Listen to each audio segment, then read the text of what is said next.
The experience here at Rokilio is so specific to Cub Scouts.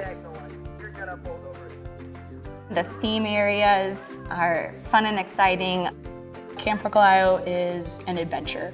We're kind of blown away with all the different activities that the Scouts can do. You see kids continually looking up, hey Dad or hey Mom, did you see that?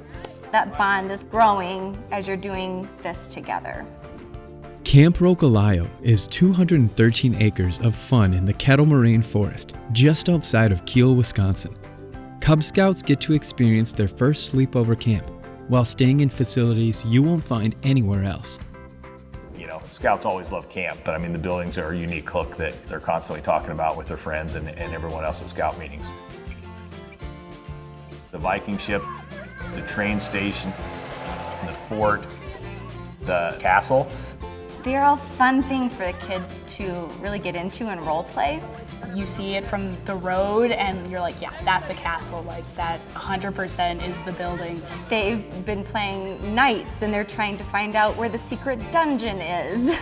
Or they're running all around and going up and down the stairs and peeking out over the stone walls. They're having a really good time. The end of the walk was our Viking ship, and they're just eyes lit up, big smiles on their faces, and the excitement.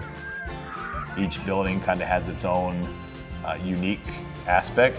One has the model trains that you have at the train station. The Viking ship has the roof, which is basically like being on the deck of a ship. The fort and the castle have balconies overlooking the camp, which are great. The Scouts love it, and throughout the year they talk about the buildings.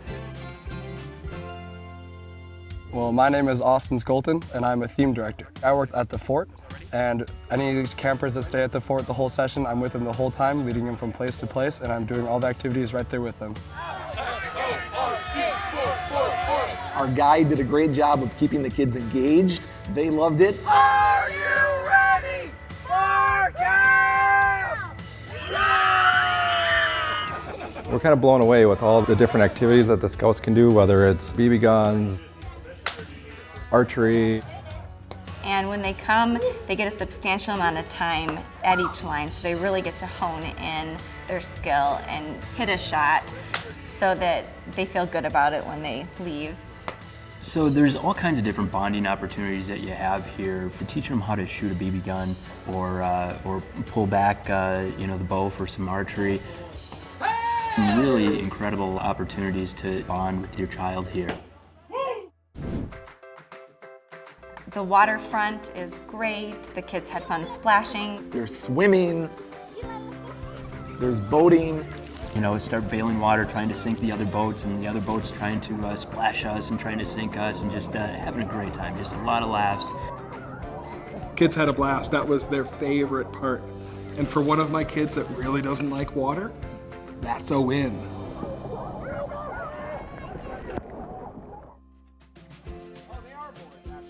The bog walk is always a fan favorite.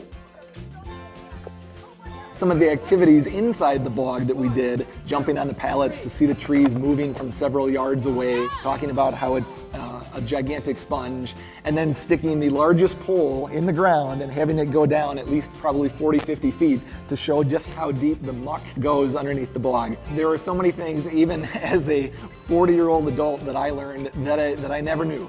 But really the big takeaway was the environmentalism, protecting nature, and respecting nature.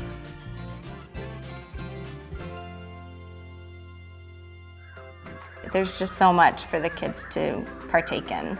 Including activities geared specifically to build character in Cub Scouts, like the confidence course. They're exposed to real challenges and new skills. And camp-wide games to bring everyone together. There's other activities. Oh, there's the trading post. We like that. There you go. Yeah. And the fun doesn't stop at mealtimes. Bellies get filled with food and laughter. They have a competition to figure out which table is going to go first. And so this can get a little wild and crazy because of course all the Scouts want to be the first to eat. Yeah, absolute chaos. So it's When we leave Camp Rokilio, my son is going to be full of stories from these 3 days. These are memories he's made that he won't forget. And I'm sure when we get home, he's going to be telling his 2 younger brothers all of the exciting things that he got to do, because next year his brother will be able to join. Through adventures beyond the expected,